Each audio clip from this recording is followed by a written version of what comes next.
Welcome to tonight's meeting of the Nashua Board of Education's Human Resources Committee at the Nashua High School Board North Boardroom.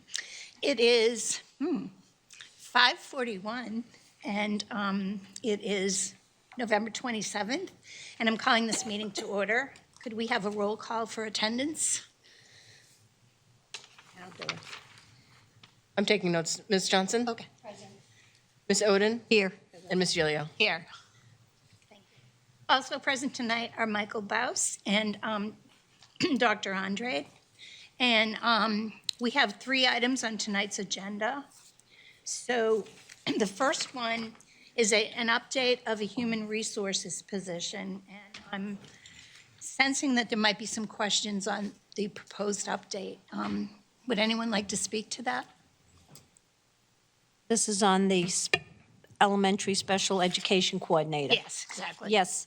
I'm going to ask that it stays in committee. We table it for tonight and we bring it back in December because Ms. Oda and I have some changes. I'm going to meet with Dr. Andre about the changes. So I'm going to make a motion to table it for tonight. I'll second that. Okay. All those in favor of that? Aye. Aye. Okay, we're tabling that till the next meeting. Can I just chime in? I just want to be clear that it's more grammatical. Like Right. it's nothing about the intent of the changes.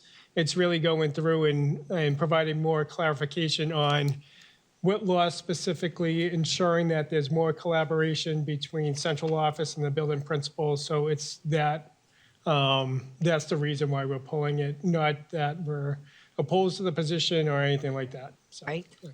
And I apologize, I was so excited to get to that I skipped right over item 1 on the agenda, which is the human resources update.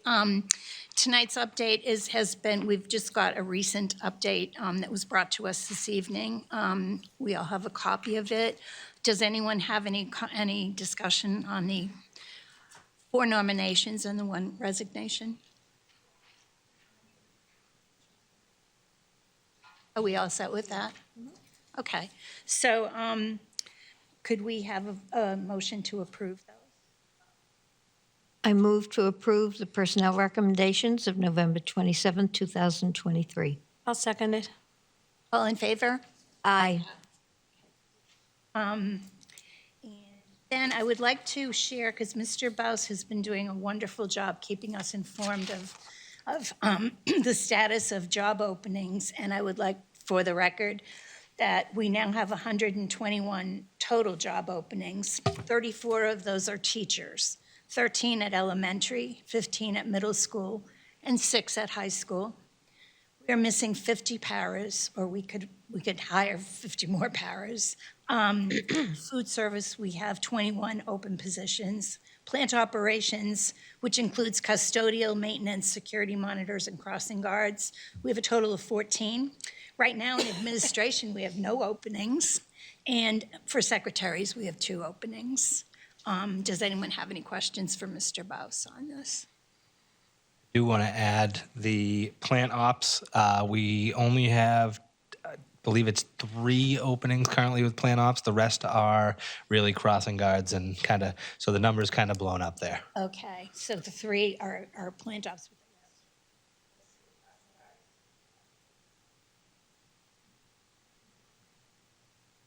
We appreciate your keeping us informed. Soden?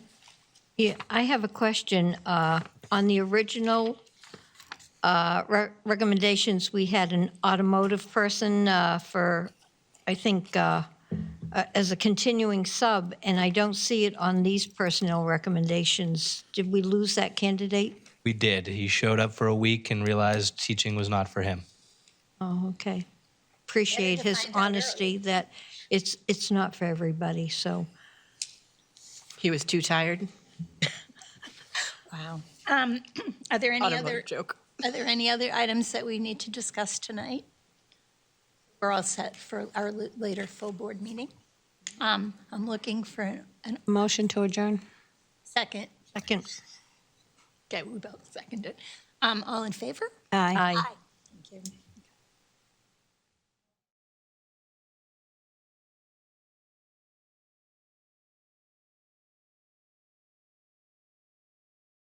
So I'm going to call to order this Board of Education meeting. It is Monday, November 27th, 2023. It is 6:02 p.m. We are in the Nashua North Boardroom.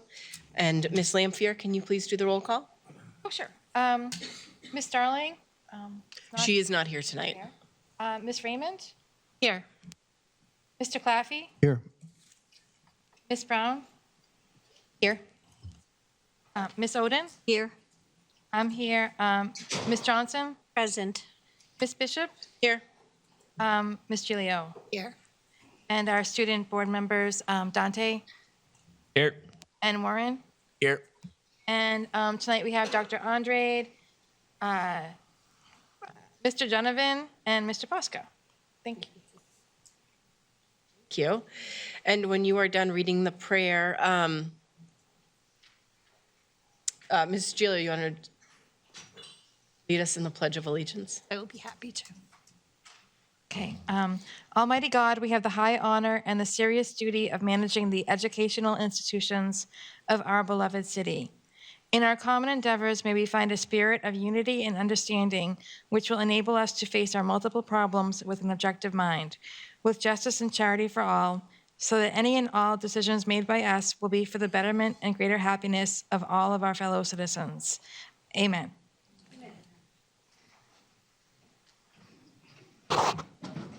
I pledge allegiance to the flag of the United States of America and to the republic for which it stands, one nation, under God, indivisible, with liberty and justice for all.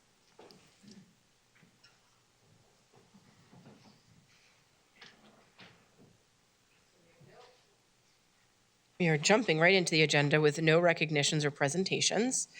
So I'm looking for a motion to approve the consent agenda. So moved. Thank you, Ms. Gilio. A second. Thank you, Ms. Lampier. Any discussion on the consent agenda? Seeing none, all those in favor say aye. Aye. Aye. Any opposed? Nay.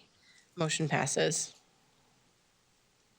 This brings us right up to the first public comment period.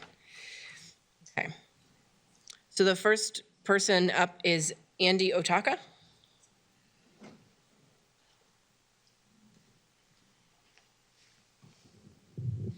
And just, we don't have a lot of people signed up, but when we hit the 15 minutes, if we hit the 15 minutes, can somebody make a motion to continue on and I'll do the 3-minute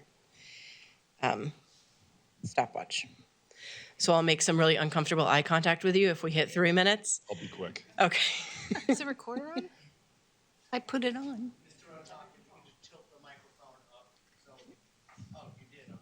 Yeah.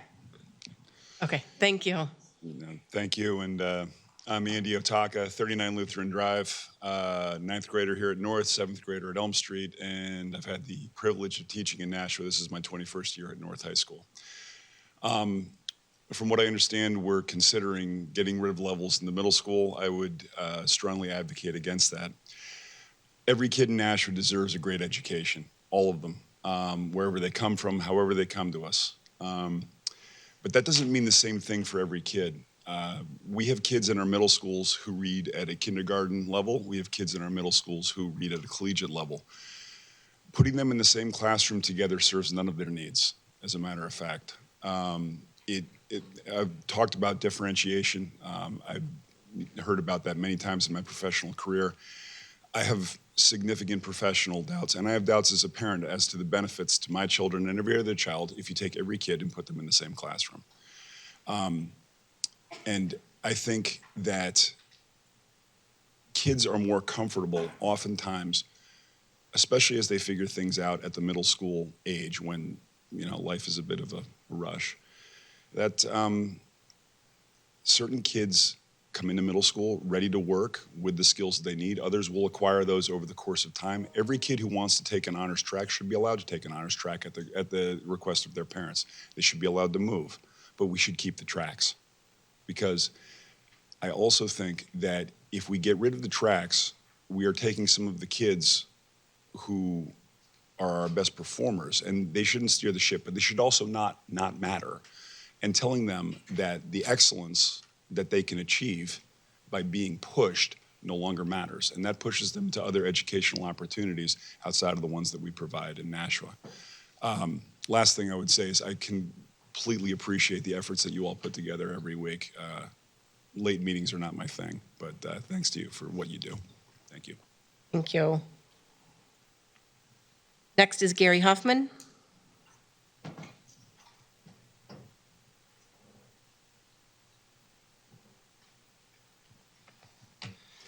Gary Hoffman, 38 Perham Street, Nashua, New Hampshire. I teach 8th grade social studies at Fairgrounds Middle School. I am speaking tonight about the proposed change to the middle school, middle level education policy. I do understand it's just first reading tonight, so you will not be voting on this policy. However, I sent all of you an email, gives a little bit of a history of testing and standardized testing in this city from 2009 to the present.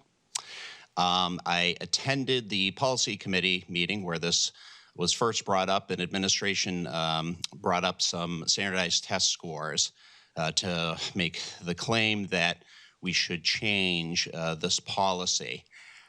There are other reasons to change the middle level education policy, but no matter where you stand on this issue, I really don't think standardized test scores should be the reason. Because I don't think the evidence we see in Nashua supports that.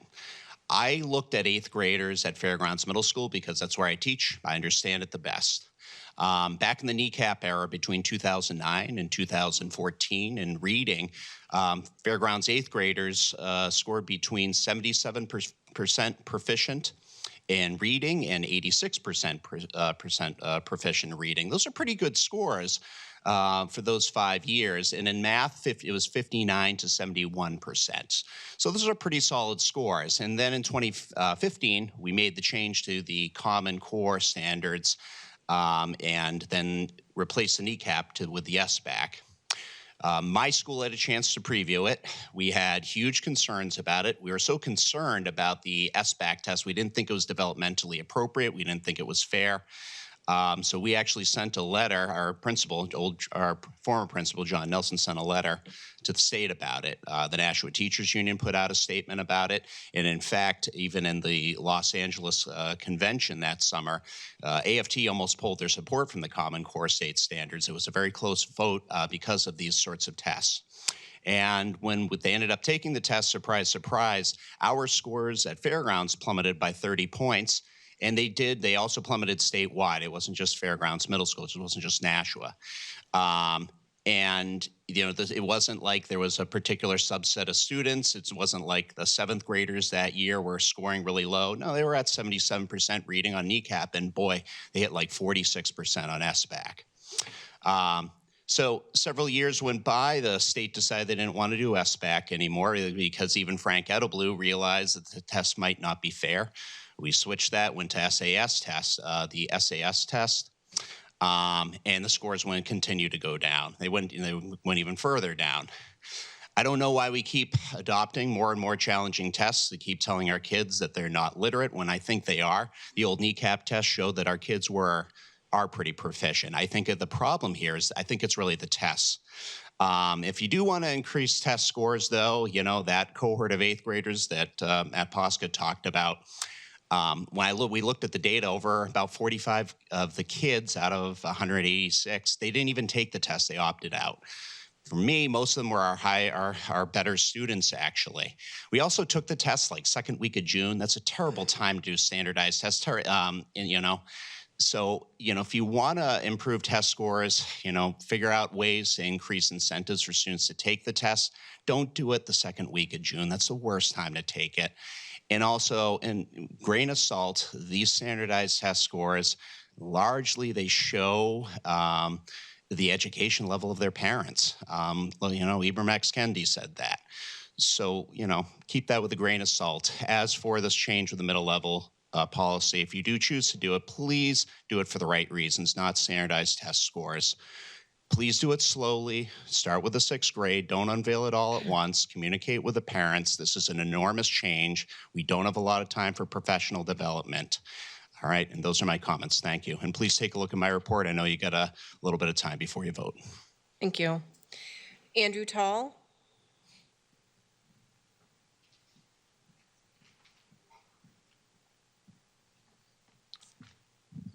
Hello, my name is Andrew Tall, 89 Peel Road. I'm also talking about the middle school leveling. I graduated from South in 2020, and since then I've been studying education at SNHU with hopes of becoming a teacher one day. I've also been a substitute teacher around the district for the last few years, along with working as a building sub in one of the middle schools. So I've been witness to the importance of leveling from both ends.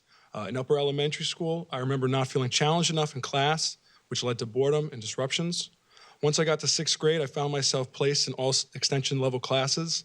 I again felt bored, and my teachers at the time noticed this. They began to challenge me in class and encouraged me to work hard to make the move to honors. By the middle of the year, I was split between honors English and social studies while having extensions math and science. Having this split leveling gave me the challenge I craved in classes I enjoyed, while also going at the pace I needed in classes I struggled more in. By 7th grade, I was taking only a math extensions class while the rest were honors. I had again worked hard, and by 8th grade was a fully scheduled honors student. Being in a lower level motivated me to work harder to get into those higher level classes where I'd be challenged and not bored. While subbing, I noticed this phenomenon as well. Teachers were able to differentiate lessons and content based on the level they were teaching to better target student needs. While in heterogeneous groupings, such as in the electives, teachers struggle to reach the needs of all the students, as well as far more disruptions to learning. By having leveling, students can be pushed at a pace they are comfortable with while always trying to improve to possibly be in a higher level course. I do not think this option should be taken away from students and teachers. Thank you for your time. Thank you.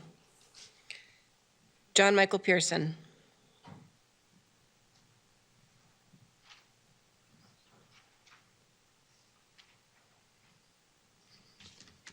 Hello, my name is John Michael Pearson. I live at 28 Massachusetts Drive, Nashua, New Hampshire. I'm a parent of 2 school children, of those currently 1 in 6th grade and 1 in kindergarten. My 6th grader currently is in heterogeneous groups at Elm Street and is having a pretty good year. I also have taught at Elm Street for 22 years and currently teach on Team 7-4, and I've also been part of the middle school steering committee that brought these recommended changes about removing the building grouping from the middle schools. Before the committee started working on this, I was 100% opposed to heterogeneous grouping. But after sitting, listening, and looking at the data of the hard work of the committee members, I've come to believe it does have its place in the middle schools. However, this year, Elm Street was giving kids alphabetically to start the year. And it was very difficult with no ability grouping. It was hard, the vast difference of reading proficiencies varying from grade 1 to 9. After about a month, my academic team, 7-4, decided to group the kids in a hybrid method of 1 honors class and 4 heterogeneous groups of mixed up kids, just randomly chosen. We use iReady data and state testing data of every student around 7th grade or higher to do that in math and English. And there was about 21 kids out of 96 that qualify for that. I really think that this method of having 1 honors and then everybody else grouped equally is the best method moving forward to reach all kids. It gets rid of the stigma foundations that was brought up in the middle school steering committee that I actually agree with now, and I really think that is important. But it also lets the higher achievers move at a pace that better suits their academic needs. Thank you. You.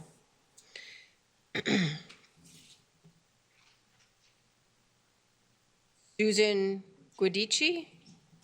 It didn't say that right? Judici. There we go, sorry. No problem. Hi, Sue Judici, 8 Mahogany Drive, Nashua. I was here 2 weeks ago when the policy committee met, and I just want to reiterate a few points because some of the members of BOE were not here, at that time. Thanks for making this the first reading, because I think the BOE needs to the district needs to let the parents know. And as far as I have not seen any official notice from the district letting parents at the 5th grade level, because they will have 6th graders next year, and at the 6th and 7th level know that this could be a possibility.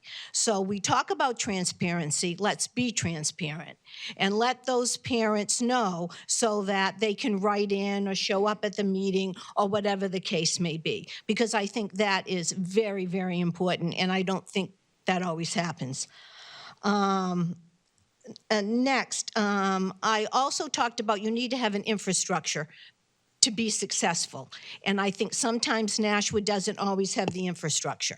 I think we hear something like, hey, that sounds good, let's try it. We try it, and if it doesn't work, well, we'll fix it along the way. And for something as important as this, I think that might be a misstep. That's just my personal opinion. I think discipline needs to be addressed. There should be, consistent discipline policies along the way. And I do believe there is a discipline committee that is meeting. The district has a committee that's meeting, so that's good.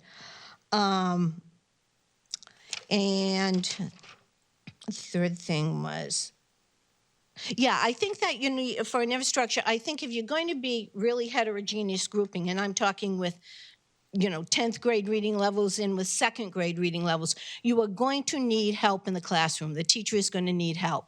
Now, whether that, another set of eyes and ears, and that was probably a para. And let's face it, we don't have enough paras to go around now, never mind be in almost every academic class in the building every period. So I think that's really something you need to consider, and how are you going to help the teachers out with this. And then the third thing that I want to talk about is we all know that we lose students at the middle school level. They leave, and many times they come back to high school, but they have left. And I'm not sure if this is true, but I heard that NSD is opening up to 5th grade next year. ASD is opening up to 5th grade next year, which means you're going to lose some more students. And what are we doing to help the really good students? We've gotten rid of REACH. We'll no longer have an honors level class. And I mean in 6th grade, I mean in 7th grade, I mean in 8th grade. What are you going to do? You're taking things away, but you're not enhancing anything for those students. We do a lot for the students that are struggling and need the help. What are we going to do for those advanced students? And you are responsible as a board to think about that. You just can't take away and not replace. So I think that that's very important. And no, I won't get into that. All right, so those are my thoughts, and the same thoughts I had the last time. But please think about this. John Michael talked about keeping an honors and then kind of heterogeneously grouping the rest. Sounds like a compromise and a possibility, but please do not slash the honors classes. Okay, thank you very much. Have a good evening. Thank you. Kim Elliott?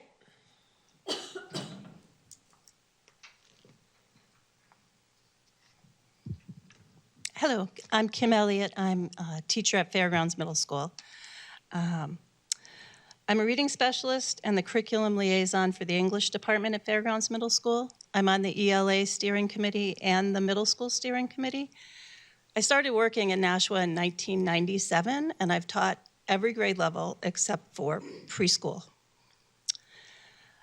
I moved to middle school in 2018. It was my last great challenge, and it turns out I love middle school. And I knew from having my own children at that age that it is a developmentally complex stage. And my experience with those other grade levels gives me a little perspective on this ability grouping topic. So I've worked with little kids, and we all know they are just becoming who they are. High school students are actually still inventing themselves, but they've had to make some choices and they've learned about themselves and they've had to figure out what opportunities fit into their day. Middle schoolers are not like either of those other age groups. They're changing daily. Some of them come in looking like little tiny kids and leave looking like grown adults. Some of them still leave without having hit puberty. But they change daily. For this reason, I believe that middle school is too young for ability grouping. I also sent a very lengthy email to the board earlier today that won't all fit in 3 minutes, so I'm tailoring my comments to respond to what other people have said. When I taught high school, I taught self-contained classes for kids with emotional and behavioral disorders. I was their English teacher, and I had sophomores, juniors, and seniors. And on my third year, which was our tenure year, you had someone observe you from central office. And we had curriculum administrators then, or coordinators, it was called something. And she came and observed me, and she was so impressed with the vocabulary that my students were using and the rigor that I was using in this class, because it was a special ed class. She was surprised. She was surprised at how engaged the kids were. So it was easy to explain the engagement. With students with emotional disabilities, you have to form relationships first. That part was easy to explain. But when I explained my use of vocabulary and the material we were reading out loud, I told her that kids with emotional disabilities are like a little microcosm of society. And I had kids with IQs of 140 and kids with IQs of 70 in the same room. And they were all speaking the language out loud, and they were all in the conversation. And so I told her, what am I going to do? I have to teach to the high level and bring everyone with me. However, the assessment and the assignment and the product for students can be different. So later, some of those kids would talk to me. I taught high school for 4 years, and our freshmen were still at the junior highs. And they would say things like, well, it was never the same, but the theme was that I had started to believe in them, and they had started to believe in themselves, and that they started to think of themselves as smarter. And those are 10th graders. Sorry. So what I want to say is that it is too young in middle school for us to ability group. Thank you. Thank you. And Natalie LaFlame.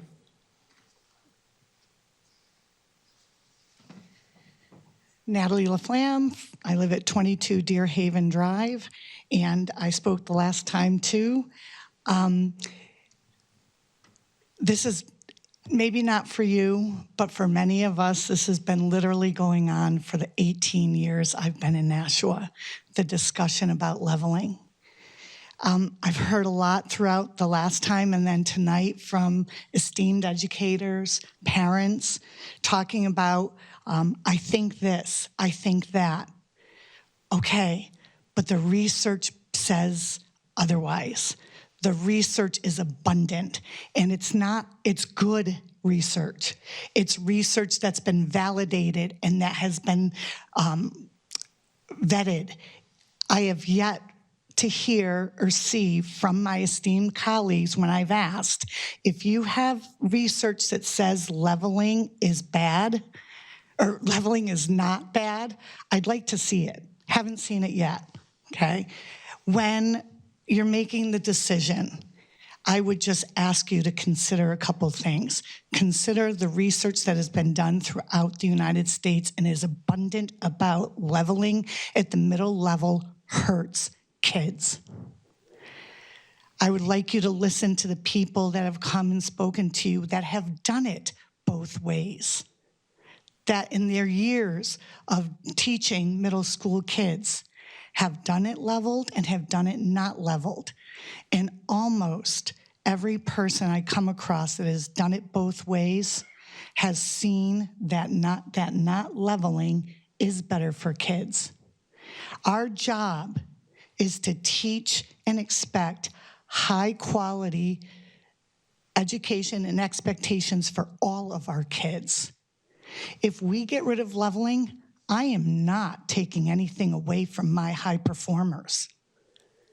I'm helping my struggling performers to understand that they too can rise and achieve and learn math to high levels. Sorry. We need to offer high-level expectation in teaching for all of our kids, and I feel when we level, that gets lost. I've heard teachers say, I've heard parents say, and I've heard kids say, well, they're in foundations. They don't do homework, so I don't give it. If we want our kids to learn, they need to be doing homework. We need to expect the same thing from them, from our struggling learners as we do from our high learners, with supports. Leveling systemically leads to bias labeling that, again, I've heard tonight. Who says that the honors kids are the good kids? I don't think the honors kids are the only good kids. I think I have some stinkers in my honors class as well. Okay? All of our kids should be viewed as good kids. Talking in the teacher's room or in the hallways, you hear, oh, I think we should move so-and-so up to honors or down to extensions. Why is a move from one level to another an up or a down? That's creating a class system right there. Why are we doing that to our kids when some of them are starting out at 11? Lastly, there's been mention before about a pilot. We should do a pilot first. Well, when Dr. Conrad was here, or Mr. Conrad, I forget, when he was here, he repiloted. There was Wolfpack team at Fairgrounds at pilot level or non-leveling. I wish I could say that there were a lot of people that came to watch how it happened, but there wasn't. But it was successful. And again, I just think that we need to stop leveling like the rest of the country has done. Thank you. Thank you. Okay.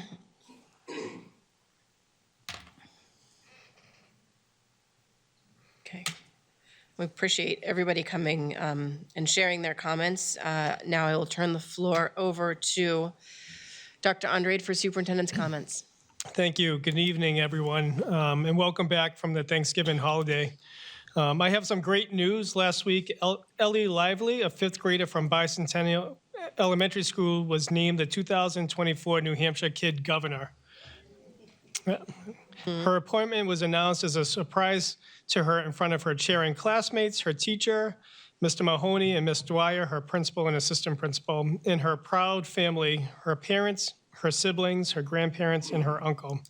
New Hampshire Kid Governor is a highly engaging civics program that had its start in Nashua in 2019.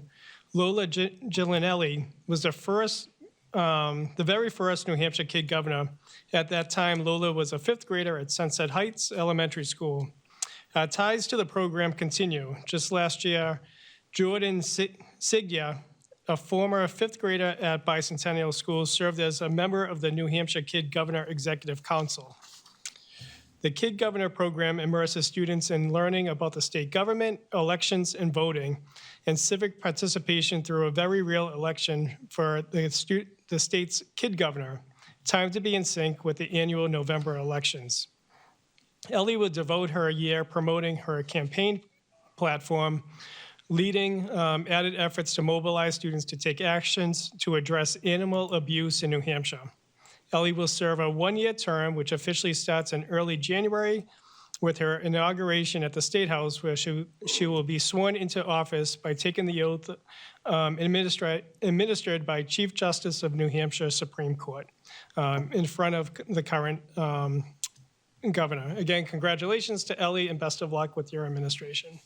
So good news to share. And also, I just want to say, my goal is to be in schools, at least 3 schools per week. And I just want to commend our teachers, our administrators, our para educators, our custodians, every adult kind of in the building for engaging students in just the most meaningful ways. It's always hard in education as we're trying to always recruit people in, but we just have a wonderful staff, and I just can't thank them enough. I'm probably missing a subgroup here. No offense, but just the pride that everybody has in our schools for our students and engaging our students in remarkable ways. I just don't think we give them enough credit. So I don't mean to miss anybody, but because of our adults, because of their passion and knowledge and their commitment, we truly have a remarkable place here in Nashua. So during this Thanksgiving time of year and holiday season, I just really, once again, want to thank everybody in our community that makes Nashua so special.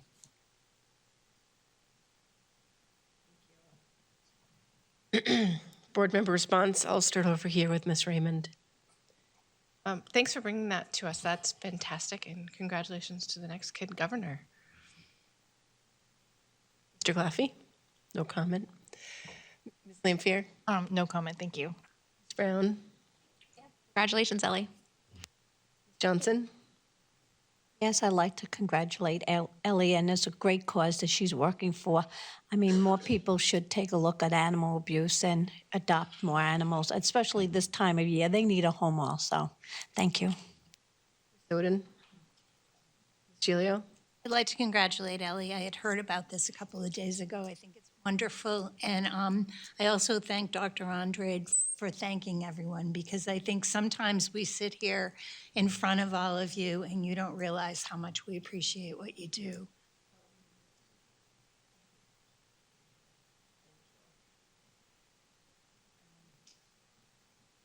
Let me guess. Warren is making intense eye contact, so he's first.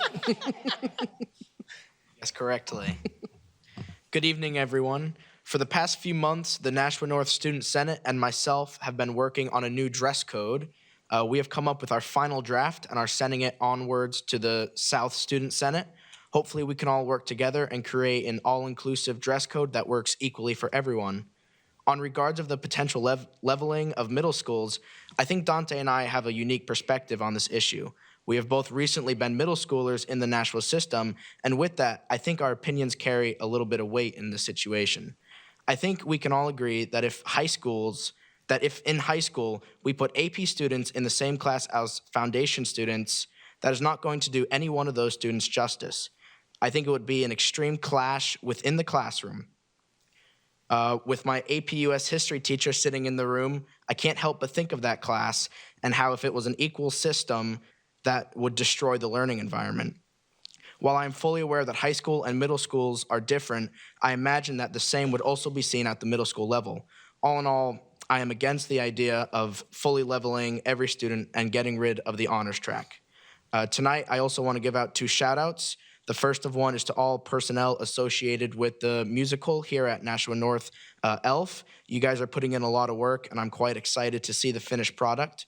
The show runs from December 8th to December 10th.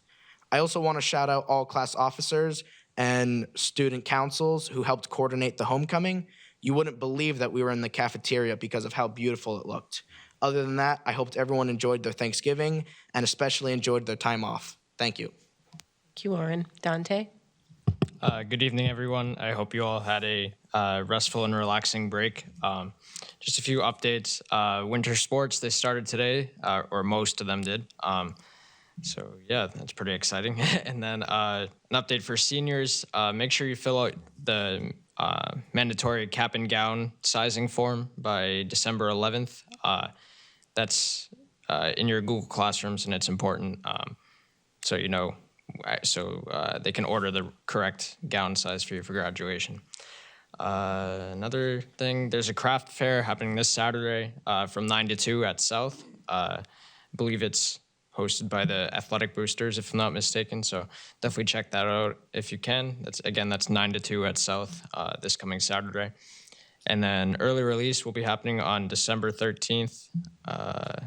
And again, just to go off of what Warren was saying on the middle school leveling idea, I definitely believe that leveling is also necessary, especially like someone had mentioned, definitely at least keeping the honors level. Just that's how students are grouped in like higher education, and I think it's just best for students to be grouped with students of similar abilities. So, thank you. Thank you, Dante. Okay, this brings us up to no budget, no finance and ops, up to Committee on Policy. Ms. Raymond, I'll give you the floor. Thank you. A couple of things. You'll notice that our agenda looks a little different tonight. It says first reading. So I did a training earlier this month with the School Board Association, and most districts in New Hampshire don't have a policy committee to vet their policies. They do it kind of at the full board, which was surprising to me. I didn't know that. We in Nashua have had our policy committee meetings, and we've been using that as a first reading of policies for, I don't know, decades. However, the School Board Association let me know that the appropriate thing to do is to have, we can still have policy committee meeting, that's appropriate. We can have public there, and that's appropriate too.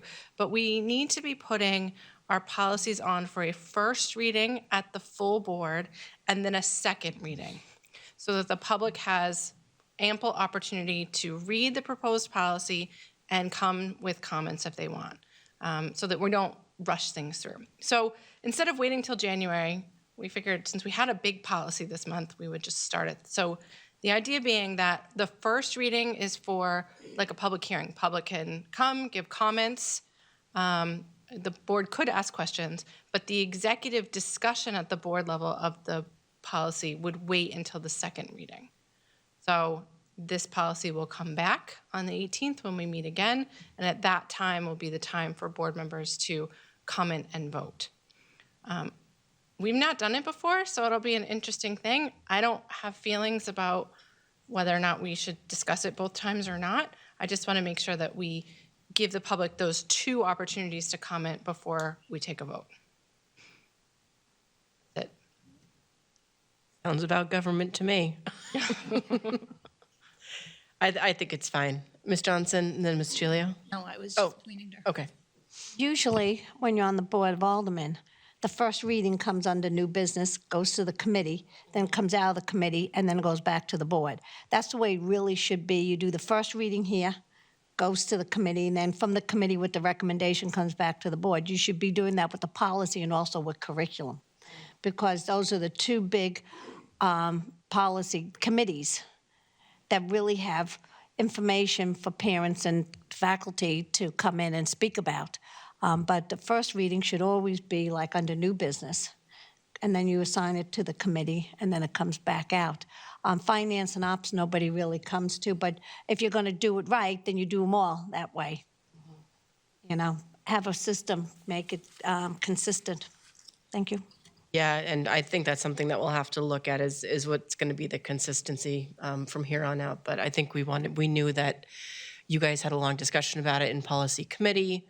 This kind of came out, a day or two after that? Yeah, so we're chasing our tails at this point with this one, so we'll definitely shore up.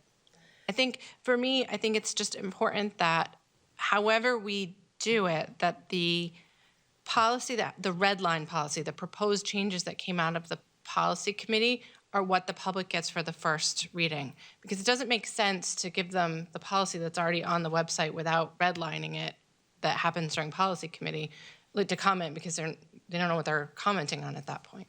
And it doesn't inform our decision-making if we don't know what the changes are proposed. So. So is the intent of this new procedure to have every single policy moving forward to come for a first reading and a second reading? And is that going to have to change the structure of our overall committee membership, or is that like we're going to have to vote on that fact? I don't think it would require us to change the way our committee membership is structured. The idea being that you don't vote on it on the first reading, right? So that the public has ample because I think what happens, and it's happened here in Nashua, right? Where we have a policy that comes up, we vote on it, and then like 2 days later, the public is like, oh my gosh, the board made this huge change and we had no idea it was coming up.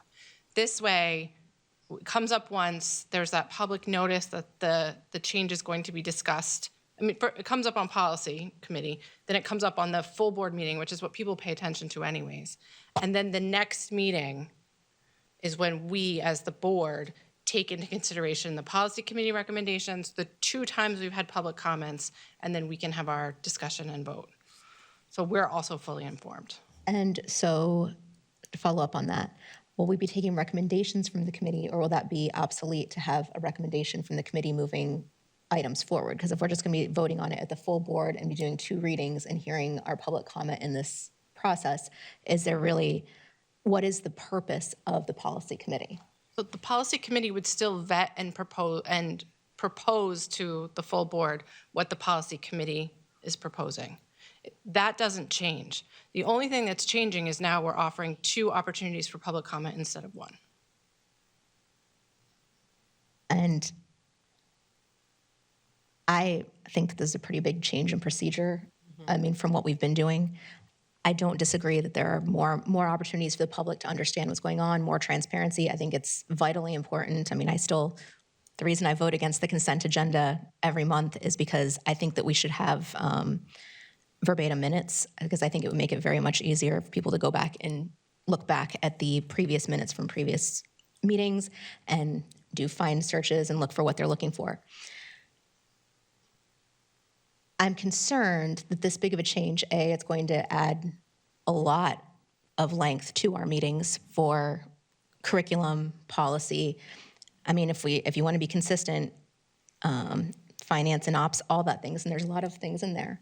The other concern is that we're just taking direction directly from the NHSBA, right?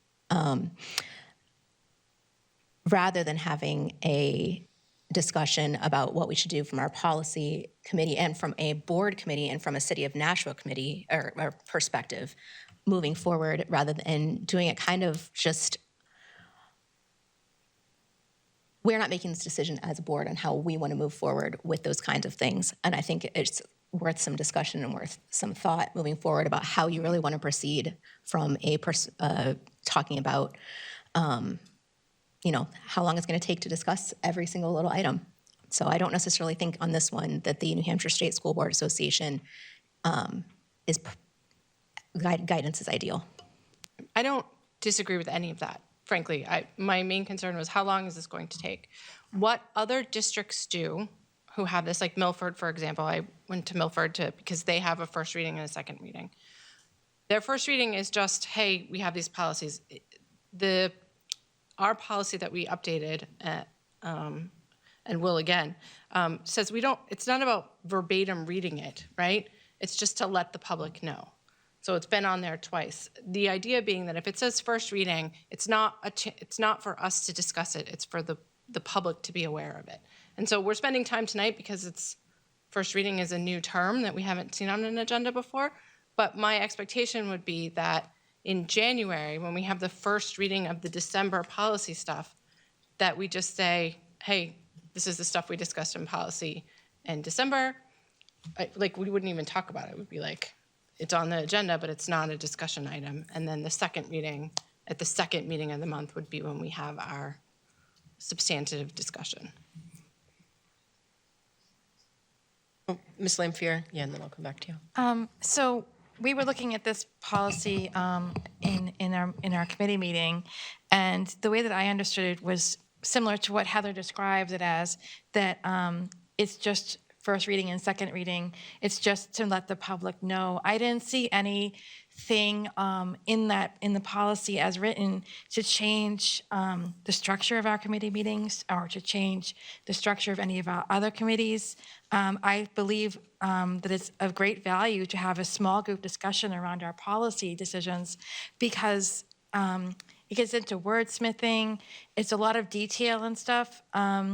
So that's hard to do with 9 people. So I think it's really, really important to have the committee meeting first and then the the first reading, just so that it's on the agenda and it's publicized, and then to vote following month. Because when I saw the way this was written in the policy we discussed, I was like, what is this? I never heard of this before. And it didn't say anything about changing the structure of our Board of Education meetings. It just said first reading and second reading, which seems really self-explanatory, that you would just go to the meeting and name the policies that we're going to discuss, and that way everyone can see them. It'll be on the agenda, it'll be on our website, it'll be publicized, and that will lead to more transparency. Whereas if we try and change the whole structure of our Board of Education meetings, that would lead to a lot of confusion. This is the way it's been done for a long time, and I mean, things are working pretty well. Like if I want to see what's going on in curriculum, and I missed curriculum, I was on that the first year, I just watched the board meeting. But of course, I'm not a member of the public, so most members of the public won't watch the committee meetings. So I think it is really valuable to have it mentioned to have it on the agenda ahead of time. I mean, I think if we wanted to do that with curriculum or with finance, to just put the agenda items on a month before so the public can see them ahead of time, that makes sense to me. But I wouldn't want to say, oh, well, it's going to be on our agenda and then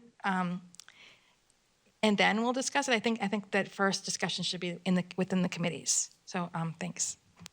Well, it almost like sandwiches it, where it's like presenting, discussion, voting.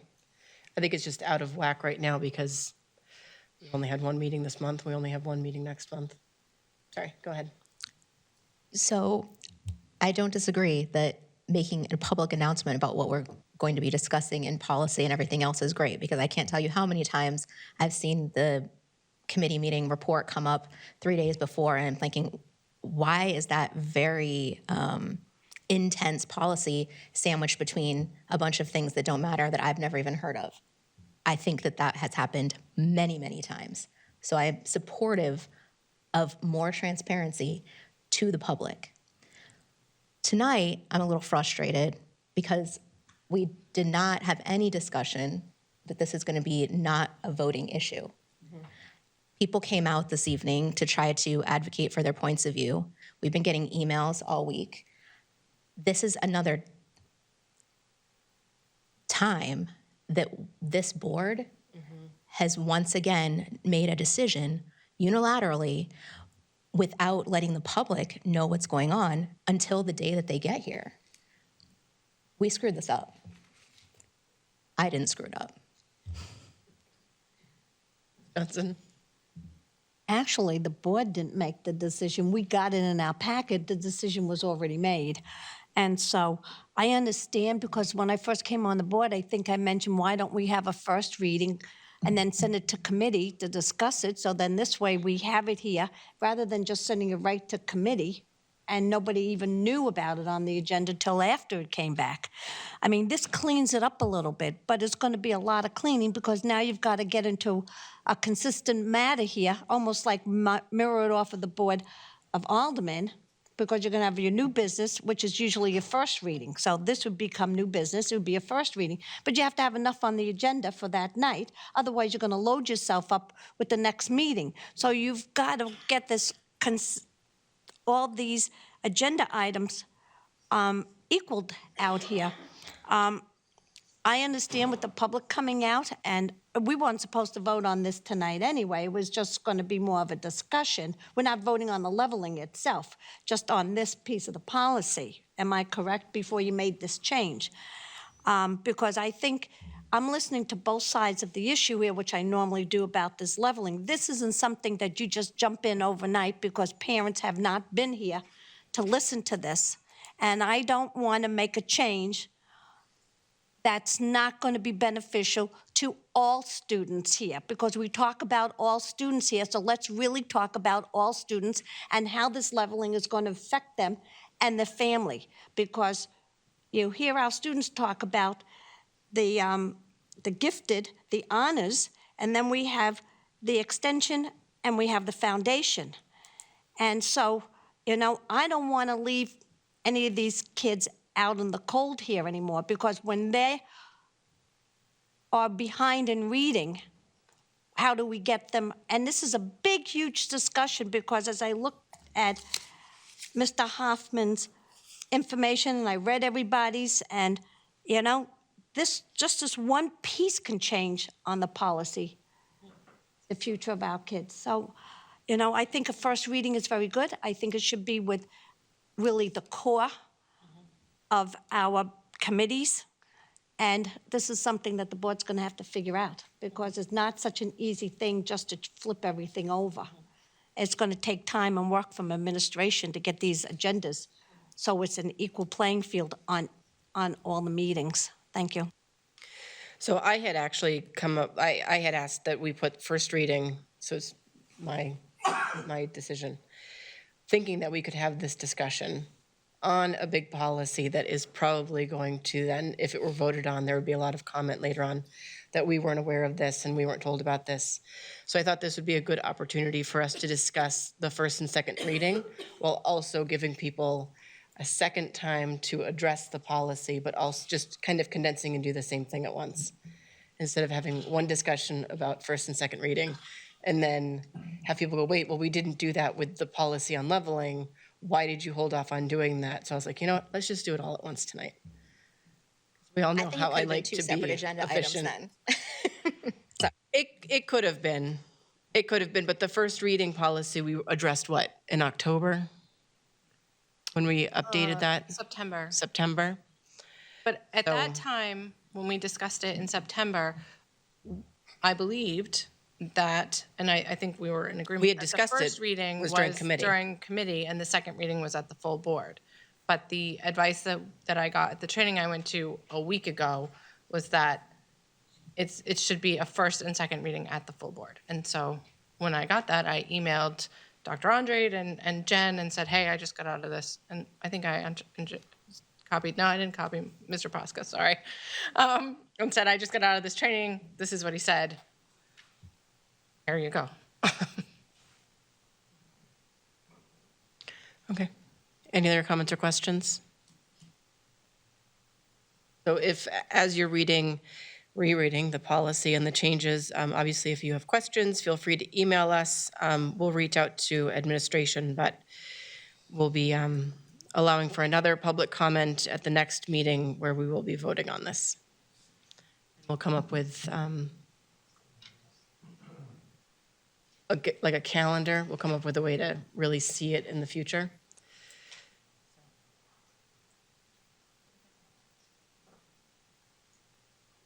Now we're going on to Committee on Curriculum and Evaluation. To you, Ms. Brown. All right, so we met on October 16th, and we just have one recommendation for the board. So I move to approve the 2024-2025 programs of studies changes and additions. I'll second it. Thank you. Discussion? Comments, questions? Do you want to speak to this, Dr. Andrade? I was just going to add that the recommendation is to add 2 new courses. One's a meteorology class, and the second is an AP Physics C class, which is a mechanics class that will be running alongside AP Physics. Other than that, there's no major changes, but there's 2 new additions, the meteorology class and the AP Physics C class. Sorry, I just had one question. It says for the meteorology class, there's a $400 curriculum development cost. That's to the district, right? It doesn't impact our students. That's an over the summer training for the teachers. There's no impact on the students or our other budget. Any other comments or questions? Seeing none, all those in favor of approving the 2024-25 program of studies, changes, and additions, say aye. Aye. Aye. Any opposed? Motion passes. Thank you. That's exciting when we get to add a wider breadth of study. So, yay. Okay. Ms. Giglio? Hi. So the Committee on Human Resources met earlier this evening. I would like to make a recommendation to suspend the rules to consider items from the HR meeting held tonight. Second, sorry. Thank you, Ms. Giglio. Thank you, Ms. Oden. Any discussion? Seeing none, all those in favor of suspending the rules, say aye. Aye. Any opposed? Motion passes. We are recommending the approval of the personnel recommendations dated November 27th, 2023. Thank you, Ms. Gilio. Thank you, Ms. Oden. Any comments or questions in regards to the personnel recommendations? Seeing none, all those in favor of approving the personnel recommendations for November 27th, 2023, say aye. Aye. Aye. Any opposed? Motion passes. And you don't need to make a motion because we already moved to table revising the job description to go back to the HR committee for further discussion. So that will go back to that was already voted on in HR, so that will go back to your HR committee. You can work on that outside of here and bring it back in for the next meeting. Thank you. And that's it. Okay. Liaison reports? I did not attend the last Right. JSSBC. Ms. Gilio did. I did, and I took notes at the JSSBC meeting. Like, I remember her notes on the paper. Well, I wasn't you. was going to rewrite them so they were more intelligible, but I think my notes are fine. So anyway, at our last meeting, which was held, the date, the Thursday before Thanksgiving, so it was early in the month. Harriman had no formal report. McCarthy Middle School punch lists in area B and C are being done after Thanksgiving. They're making really good progress. The furniture schedule is on track. As far as Birch Hill and Maine Dunstable go, things are moving along. We did have a meeting with Lisa Gingras, the athletic director, who wanted to get the approval for $20 for new uniforms for the new McCarthy Middle School because they are going 20. Well, it was a bargain. Anyway, and That's a lot of puffy paint. since things will be changing, the logo will change and the school name will change. And then from Harvey, we heard the McCarthy update through December. They're going to do the grading outside with the landscaping happening in the spring. The concrete sidewalks will be done before the winter weather comes in. They said that Area B has about one more month of exterior work. Building C is almost complete, and B is not far behind, and D is not far behind that. They have heat and water running in the buildings. The temperate heat levels need to be adjusted, or I can't read my writing, I'm sorry. I should have gone over this ahead of time. They have gym equipment coming in, it's ongoing, and they're putting acoustic tiles in, and they have basketball practice courts is going to be a divider in the middle of the gym. At Birch Hill and Maine Dunstable, the portables, cafe, and temporary classrooms in the gym are in the gym and have window shades now, and they have installed some sound panels to help with the noise level there. They're going to, one of the portables that went from Elm Street to Birch Hill had to have a new roof put on. That was not, I think, a surprise to anyone. They're putting handrails at both of the two schools, Birch Hill and Maine Dunstable. And the handling and ductwork is being done for the air system and will be comfortable throughout this year. Exterior door replacements are being done.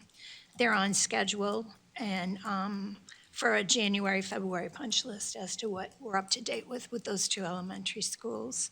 And the electric and plumbing is turning over soon in the classroom wings.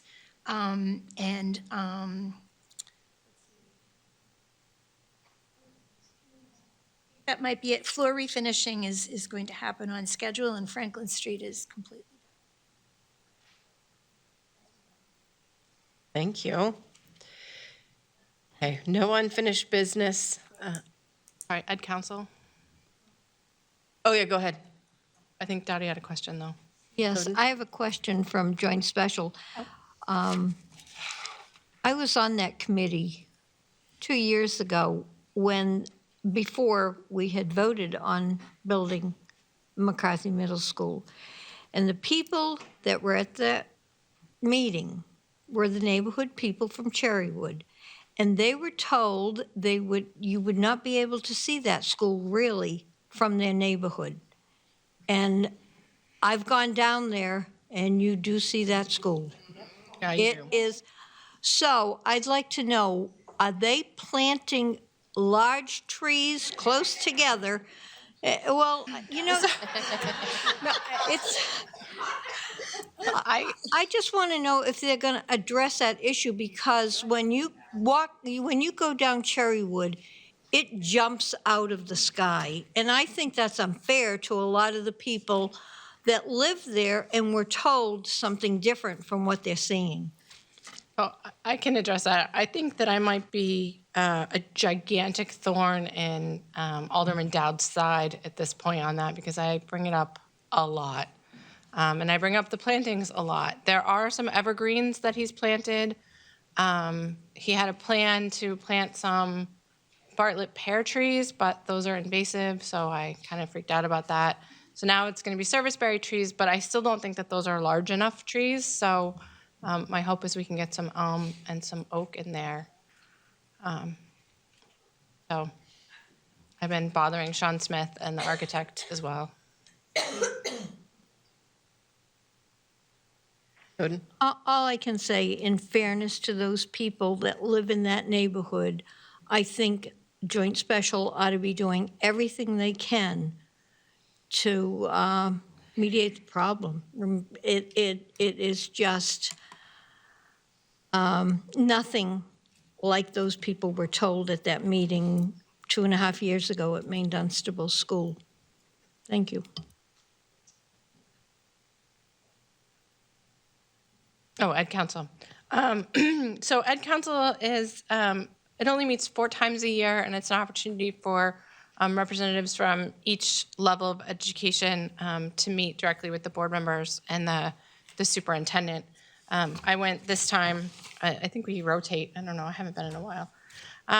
So there were a lot of discussions at the Ed Council. One of the things that came up at the elementary level is regarding some concerns about chorus and band still not being in the schools and not being quite how it was represented to the board at the last meeting. There's schools that are only having 30 minutes instead of 50. 5 out of the 12 elementary schools aren't having chorus the way that it's been done in the past. One school's taking kids out of technology class. One school's not having chorus at all. There's some issues with concerts, so hopefully we can get some follow-up on that. Lots of discussion at the middle school level about moving to the new middle schools and personnel shifts and other shifts that will happen, and it sounds like that's kind of in progress as we figure out how many students and how many teachers, and then there's a seniority process that's in the contract. So the district will follow the contract. And then at the high school, there was some discussion about concerns about the level of rigor academic rigor that kids are being held to. There's concerns that kids are coming in at the honors level without being prepared for honors level rigor. And there was discussion about how all this plays into some of our middle school leveling discussions. And then we talked about cell phones and student engagement in class. Cell phones aren't a problem at the elementary level. Middle school, it's not as bad, but it sounds like at the high school level, kids are distracted by their cell phones. And so I know North is piloting a cell phone protocol. And so hopefully we can hear back from the North principals about how that protocol is going and if it's something we can expand. So, oh, and there was a really cool Money Strong for Life fair at South last week, which I wasn't able to go to because I had another meeting, but it sounded really cool. Where they had a whole bunch of different, it was all about financial literacy, and they had people from the community coming in, and it was cool. That's all I've got. Thank you. Now we are up to new business. Dr. Andrade, I will give the floor to you. Thank you. So there's two items that are related and will need two recommendations. So the Nashua School District 23-24 calendar includes an in-service day on President's Day. And then the New Hampshire primary was recently assigned to Tuesday, January 23rd. The polling locations will be located at various schools, creating a parking, safety, and security issue. So what we're looking tonight is to modify the 23-24 school calendar to flip our in-service day from the 19th of February to January 23rd. So we'll be looking for a recommendation or a motion to approve a MOU with the Nashua Teachers Union this evening, just to approve that change, and the second recommendation is to change the calendar. So I have been in contact with the NTU. Their executive board hasn't voted on it yet, but in good faith, we wanted to bring it forward tonight so that we can notify families of the change in the calendar, just in case they had any plans on the 19th or the 23rd. It'll change their school day for them. So two recommendations. The first one being a recommendation to approve the NTU MOU on the professional development in service date change pending the approval of the Nashua Teachers Union. Ms. Raymond? So January 23rd as primary day will be a no school day for students? Correct. Does this change our last day of school? I was trying to compare the calendar quickly to what I have, but so there will be no change. Yeah, we're just doing a 1-for-1. No change there. But does that mean that then school will be on for the 19th? School will be on the 19th. Okay, so instead of having President's Day off for students as well, it would be January 23rd. Oh.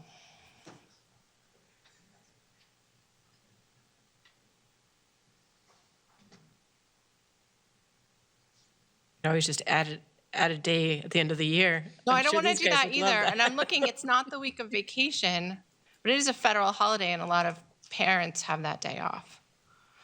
Yeah, I'll need to plan.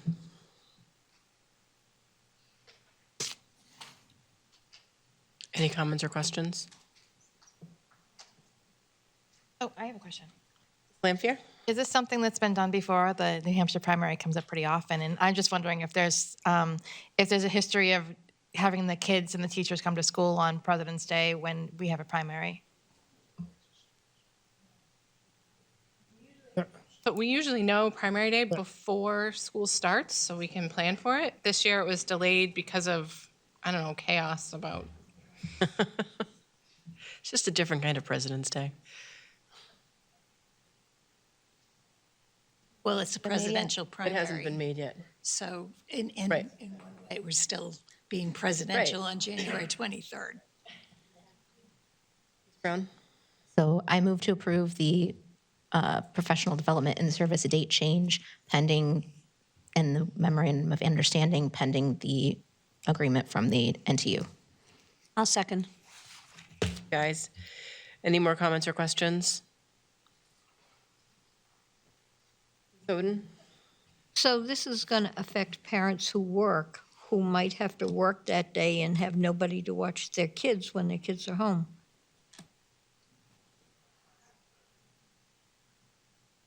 Can there be something sent home? Like I know we do the e-news and the updates after the meetings, but if we're going to create an extra day off, I feel like there needs to be an extra level of communication, especially at the elementary level, like to maybe a handout, something. They're going to put all that together and get it out immediately so people can start planning. It's only 6 weeks away. Maybe longer. Is there any way we can coordinate with, I don't know, the Y or places like that, that maybe parents, if they cannot be home with their kids, that they have a place to send their kids where they'll be supervised? And Yeah, I think most people who lean on the YMCA or other kind of daycare centers for care when their children are, when there's no school, they're going to be able with this with this space of time to be able to modify their arrangements and availability as well.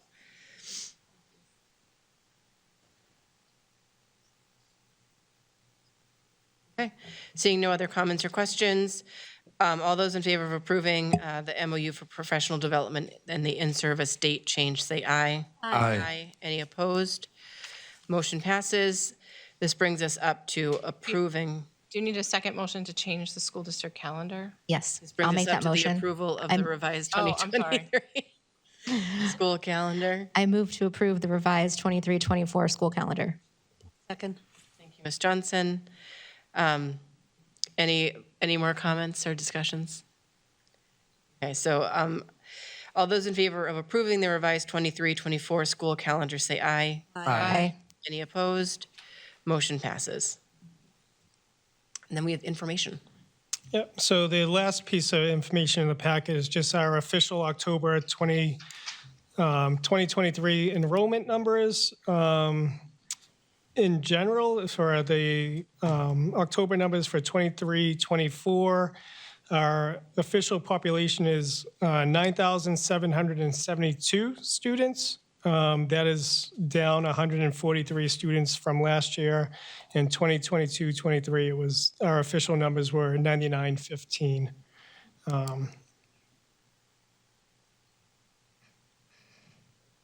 So you have the packet. It's just, you can see currently at our elementary levels, as totals pre-K, there's 312 students. At K, there's 662 students. Grade 1, 776. Grade 2, 717. Grade 3, 692. Grade 4, 696. Grade 5, 715. Sixth grade, there's a total of 642 students. Seventh grade, 654. Eighth grade, 702. And at the high school level, grade 9, 745. 841, 836, and 792, for a total of 97,772. That's a trend that we don't like seeing. Okay. Well, thank you for that information. Is that, I hate to bring budget in, but we looking good for budget and student enrollment? Yep, so we're starting to have the conversations. A big aspect of what we'll be looking at this year is our class size and how that impacts, our overall budget. You pass it. I know who you are. Do you mind if I write your name on here? Can be like, I didn't write my name down. Don't make me come up. Sorry. Sorry, Dr. Andre. Yeah, so there will be, could be an impact when we're looking at overall class sizes. Okay. And, looking at, there are some places that we'll be looking at consolidating. Okay, that'll be a fun discussion. That. Okay, Ms. Johnson? Thank you. As I'm looking at this, and I looked at the sheet that we got at the beginning of the year, which was the unofficial, the high school seems to be the one that we've lost the most kids, 109 students, and 38 at the elementary level. At the middle school, we've kind of added 4. So we could take those 4 and divide them into the 3 schools or put them all at McCarthy Middle School, because it's a big school that the residents can see that's going to have the least kids that we built this big school for, I guess, It'll be quiet. Yeah, I guess. So I guess nobody likes to talk about Mr. Smith's, when he gave us that proposal and for the redistricting. But when you look at this enrollment, and when I was on the board the first time in these last 4 years, I always asked for the projection of the last 5 to 10 years. And I guess the projections haven't been wrong. We aren't having more birth rates in the city. We're not having more families move in because a lot of the seniors have no place to go, so they're not selling. So the question becomes, and everybody needs to think about this coming the next year, with our enrollment decreasing, what are we going to be doing with schools and condensing classrooms and schools maybe? It might have to be done because you can't keep schools open if you don't have enough students to occupy the schools. I mean, you can say anything you want, but you're going to keep watching. If these numbers keep decreasing, you can't, because the taxpayers out there are saying, decreasing enrollment, but yet it's costing me more and more money, and we're not seeing any decrease with any personnel or any costs. So you can't fudge these numbers. Thank you. Thank you. Ms. Lampier? I saw you looking at me, Ms. Johnson. Yeah.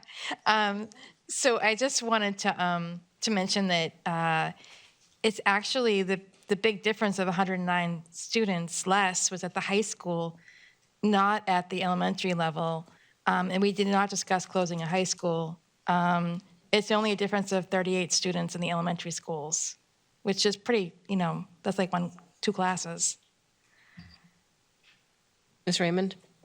I just to put some perspective in as well, when I saw this on Friday, as I was looking through my packet, I was like, is this a Nashua issue? Is it a bigger issue than Nashua? And so I went on the Department of Education's website, and you can look up all the enrollments. They also have private school enrollments on there. And enrollment statewide is down by about 1.1%, which is the same as Nashua. It's about the same. And enrollment in private schools is down 3.2%. So it's really that New Hampshire has less kids across all demographics. Because I thought, geez, are we losing kids to, BG or whatever? But it's really that New Hampshire has a problem, and I think Ms. Johnson is right. A lot of it is a housing crisis problem, and it's a complex thing, and I don't know that we can solve it at this board, but we do have to think about how it's impacting this board's work. We'll leave the brains to come up with that solution. All right, guys. Well, thank you very much. This brings us up to our second public comment. Right? Sorry, I heard groaning. First up, Gary Hoffman.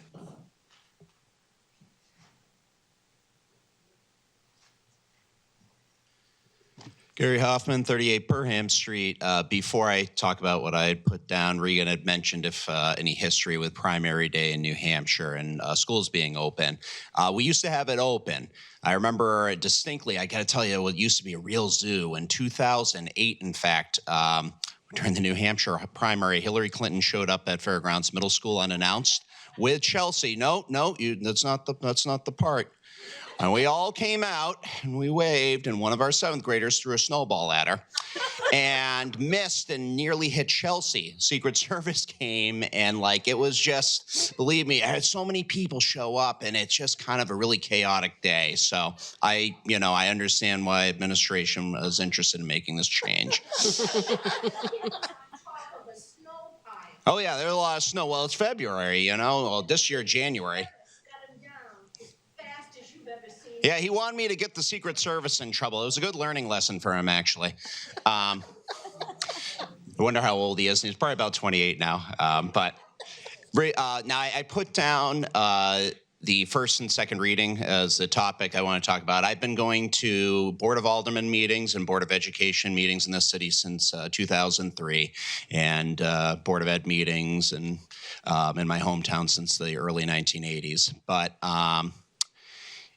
I think Ms. Johnson probably explained the best process for it, because that's what the Board of Aldermen does, and it makes sense. You have your first reading here in the full board.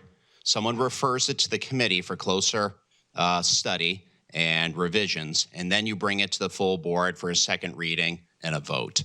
That's probably the best procedure to use. I like it because it's usually about 5 to 6 weeks between the first reading and the second reading because you have to have the committee in there. It gives the public ample time to discuss it, to debate it, to listen, and to comment and speak to their elected representatives. So if you're going to move to this first and second reading, I think the way the Board of Aldermen does it, like Ms. Johnson had mentioned, is probably the best way to do it. And I say that as a voter and a taxpayer and somebody that's been going to these meetings since I was 5 years old. So, thank you. Thank you. Alex Homela.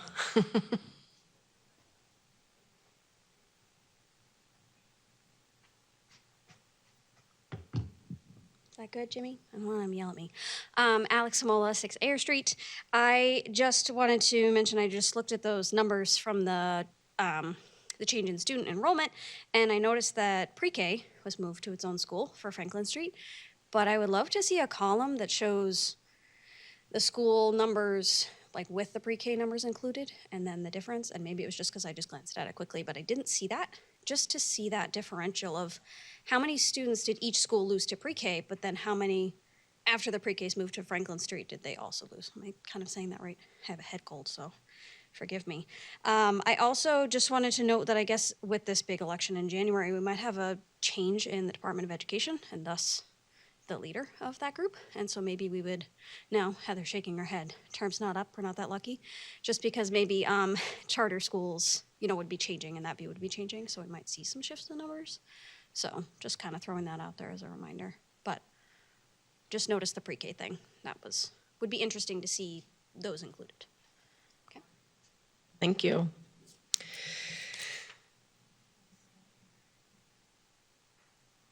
Okay, go back to the agenda. Now we are up to board members' comments, and I will start over on this end of the horseshoe this time because I started with Ms. Raymond last time. So Ms. Giglio, board member comments. I just want to thank everyone for coming out tonight and speaking, and for sending us emails on the issue that's important for all of us, for all of our kids. And we certainly need to look at all of that very carefully. I also want to thank all of you. This is a passionate issue for a lot of people, and you all have been very respectful. So I appreciate that. What a good example you set for our students. I had an opportunity to go to the Money Sense Fair at the high school. I thought it was super. As somebody who started banking, in the early 50s. 50 cents went every Tuesday. I can remember that brown envelope. I thought it was a great thing for the kids. And at South, I don't know how many of you realize that, but they have a bank there. So it was an excellent program. The kids were so well behaved. I also had an opportunity to go to the Veterans Day program at Fairgrounds. It was just exceptional. My father was a veteran, my husband's a veteran, and it was so well done. The kids were so respectful. It was the first time all of Fairgrounds Middle School had been in the auditorium as a school. The behavior was absolutely spectacular. They acted so mature, so respectful. The band was exceptional. The two of the, I guess they played the trumpets. They did taps. They played taps. It was wonderful. The chorus was exceptional. I guess what surprised me, they had done work before this concert. They went to cemeteries and put flags down.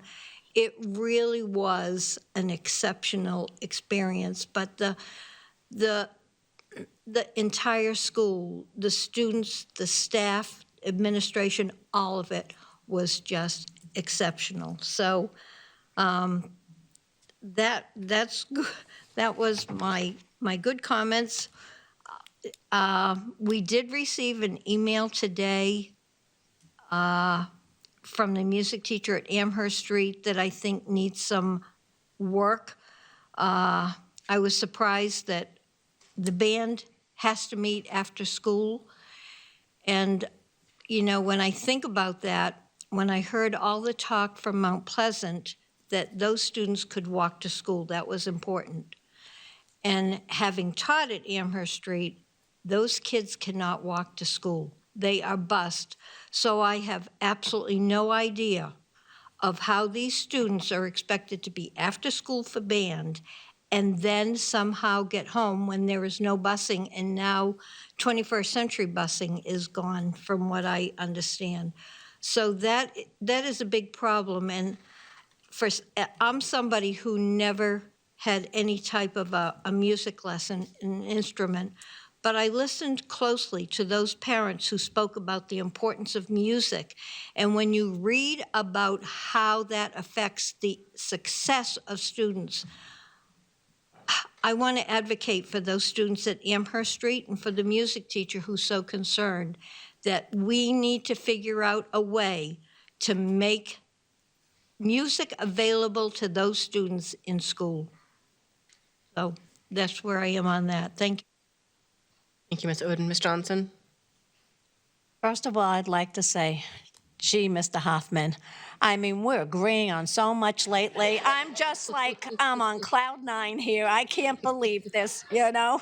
You agreed with me with, you know, the policy. I think I said that when I got on the board.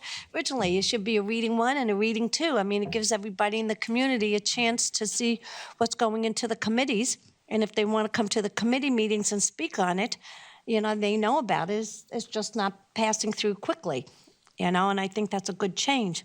I, too, had the pleasure of going to Fairgrounds Middle School for Veterans Day, and, I mean, it was wonderful. I mean, Miss Coffey does a great job. She has great staff. Her students are wonderful. I got to see Mr. Hoffman there, too, you know. We got to wave and everything. We're going to be buddy-buddies soon. And, you know, it's just, I didn't get to make the parade because I had that head cold type of thing that I still have slightly. I couldn't talk back then.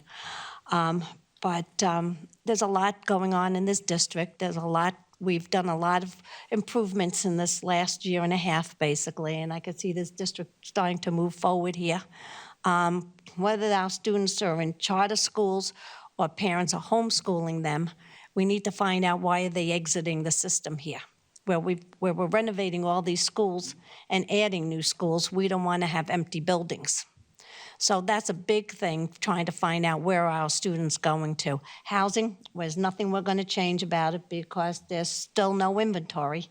And when you can buy a house, even in my neighborhood, for $535,000, I'm like, wow, that's a lot of money because there's no housing here and there's no way to fix it.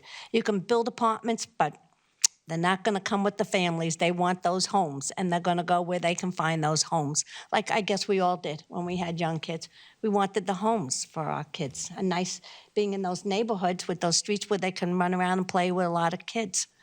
So this is Nashua the way it is right now. There's no easy solution, but I want to thank everybody for coming out again. It's important to hear everybody talking about the leveling and also, you know, the passion that we had with the redistricting, which, hey, we'll see what happens. Thank you. Thank you, Ms. Johnson. Ms. Brown? I still had more to write. Thanks. Thank you for everyone coming out tonight. Thank you for the emails that were sent. Thank you for people making phone calls. I think it's really important. So I started on this board in January of 2020, and obviously that was a pretty tumultuous time in history. Because on March of 2020 we shut down the schools, so that was fun times. And this board has been driven so many times. It's lacked transparency over and over, and it's been driven by some special interests, particularly through policy, not only through the tumultuous time of COVID, but then post-COVID when things kept flying under the radar and kind of being snuck in. And there were a lot of times that like very heavy-hitting policies were sandwiched in when people didn't get enough information on the front end. So I do support the effort of giving parents, teachers, taxpayers the opportunity to know that things are going to be on the agenda ahead of time. I think we've spoken multiple times about rearranging our agenda to add unfinished business, new business, and also on how we direct and send our policies or send any kind of thing that comes up from a board member to committee. We've actually had an extensive conversation about that procedure during one of these board meetings, that all board members should have equal access to adding things to the agenda, which has not always happened. I think this first reading, second reading thing is going to be a good ultimately as we move forward. I'm disappointed that once again we have made a change on the fly and not let people have a voice or true understanding of how this is going to play out. And I just feel like it is a pattern and it continues. I also want to advocate, I mentioned it earlier, again, for better minutes. I respect very much the efforts of our clerk, our previous clerks, all the clerks that have served since I've been here. But there is a level of transparency that just does not come through, because in all honesty, the only way to get the full story, to find out exactly what happens during any of the meetings, is to sit down on YouTube, and sometimes it's up and sometimes it isn't, and watch the entire meeting, because there's a lot of really good meaty information there. Curriculum, seriously heavy things that we dig into and we ask questions in there. Our finance, there's a lot of really, sometimes terribly boring, but also very interesting information that you can learn. And policy specifically, there's a lot of commentary that you can not only learn what's going on in the policy itself, but also can learn how your representatives feel about it, which I think is very, very valuable for the entire community. By avoiding having even abridged verbatim minutes, I think we should have verbatim minutes. The key that makes it easy for someone, a taxpayer, an individual, they're all printed up online. You can use a little find and search feature, and you can go directly to that policy instead of having to fast forward through YouTube and hope you can possibly find out what people are saying. It is not transparent, and honestly, I think it is, it's a disservice to our community.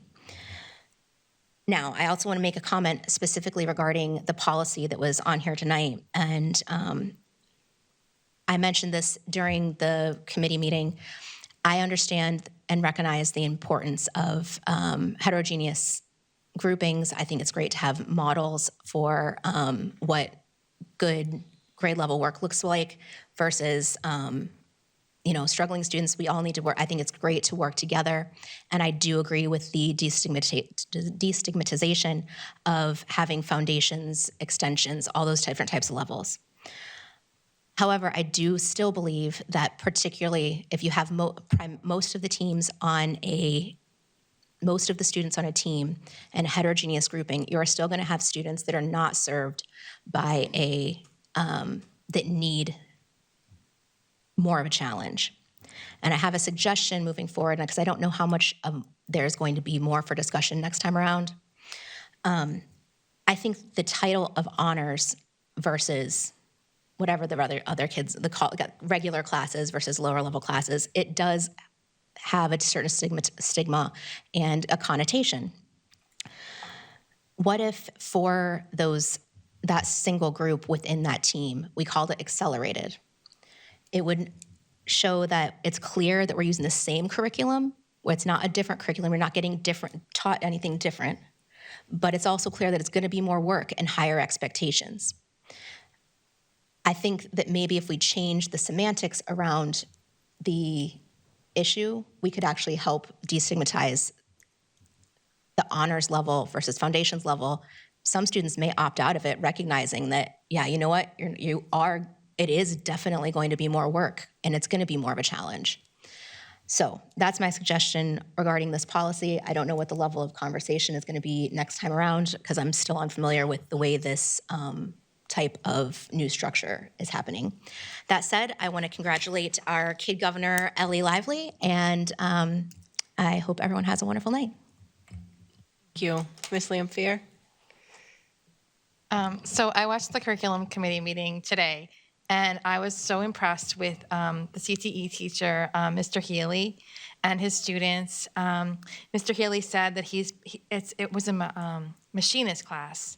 And he said that he worked in the field for many years, and then he's only been a teacher for like 2 years. So to go from a career to giving back to kids, it makes him the best kind of teacher, I think, the best kind of CTE teacher. And he and the kids were all excited because they actually built a cart for people in a wheelchair to be able to push. And what Mr. Healy did was he took the ideas from all the students and put them together to make a cart with a handle on it that had ideas from all the students, all 4 of them. And we got to hear a little bit about the passions and the interests of the CTE kids in this machinist class. And it was just really exciting to watch, and it was really cool to see them open up. And we don't often get a chance to see the kids in those classes. So it was really nice. It was really great, and it made me proud to be part of the Nashua School District. So, Thank you, Mr. Claffey. I have nothing of value to add. You just talk like I do. Ms. Raymond. I just wanted to give a big thank you to some of our community partners this week. End 68 Hours of Hunger Nashua handed out over 230 Thanksgiving meals to our students and their families who needed it. And then, of course, the Nashua Soup Kitchen and Shelter also handed out hundreds and hundreds of meals.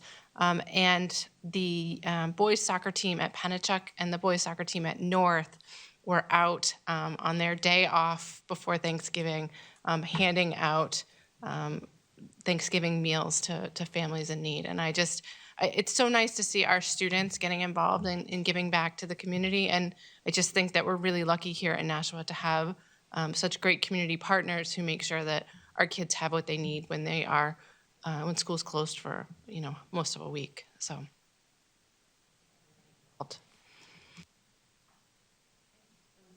back to me. Just to jump off of what Dr. Andre had said earlier about it being Thanksgiving, I also want to extend my thanks and appreciation to everybody for coming into these meetings, for taking the time to write really thoughtful emails where you're able to balance the new versus what's been going on, and you're doing it in a way that just shows a great amount of compassion and respect for, I think, where every student is coming from and where every family is coming from. So I've enjoyed reading all of those emails and having conversations with many of you. So in the spirit of Thanksgiving, I want to continue on saying thanks to you guys, to our administration, for all your hard work. It sounds like moving forward with this first and second policy, you guys are going to have your work done a month ahead of time. So congratulations on finding that month somewhere. But I hope you guys had a good Thanksgiving, and that's all I have to say today. You look like you wanted to say something. Go ahead, Dante. Yeah, I just want to add, I forgot to mention my student comments, but the Money Strong for Life fair that happened last week, as was mentioned, I was a participant in that, and I definitely thought it was a good exercise, and just wanted to give a shout out to Ms. Bartlett, the business finance teacher there, who, and just finance teacher in general, who organized that, and I know a lot of work went into it, so yeah, it was a good event. Yeah, excellent. Okay, that's all I have to say. Motion to adjourn. Second. Okay, all those in favor say aye. Aye. Aye. Aye. We are adjourned at 7:41.